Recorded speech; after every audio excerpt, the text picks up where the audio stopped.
Həmçinin mən bugün bazarlıq da eləmişəm. 50 manatlıq gəlin göstəricidən almışam. 1 kilo buz. 1 kilo da döş əti.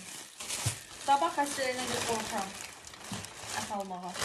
Bilirəm, yəni, siz mən nə düşüncədiyəm. Ya da zaten nəyisə sən pişirirsənsə, qaynadırsansa, o mütləq ki, öləcək də. Yəni, hər bir mikrob ölə bilir. Amma nəsə, psixoloji təsir edirlər mənə. Bir müddət gözləmək istəyirəm, bir az. Ona görə ət almadım, toyuq ət aldım. Uşaqlara 2 dənə bir çips aldım. Gəlin. Bunu təzə gördüm, aldım.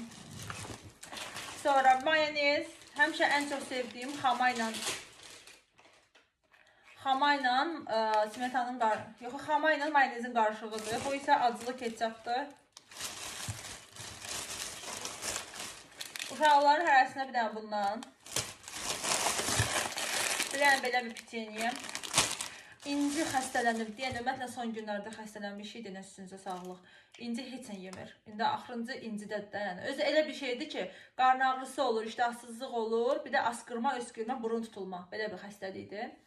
Bu Azər südün ən çox sevdiyim kər yağlarından işlətdiyim budur. Manqal üstünün ən qəşəngi olan paçkada olanıdır. Sasiska.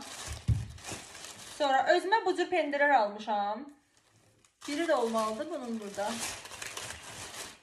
Bu cürə, belə.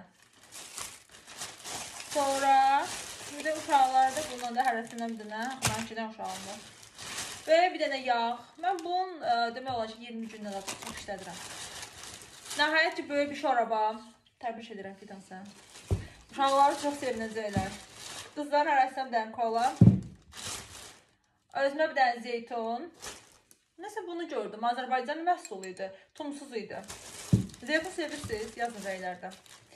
Qarnım qabsadı. Bir dənə də şokomoki. Endirimdə idi Qarabağ marketdə. Aldım. Belə. Videomu bəyənməyi unutmayın. Təşəkkürlər izlədiyiniz üçün.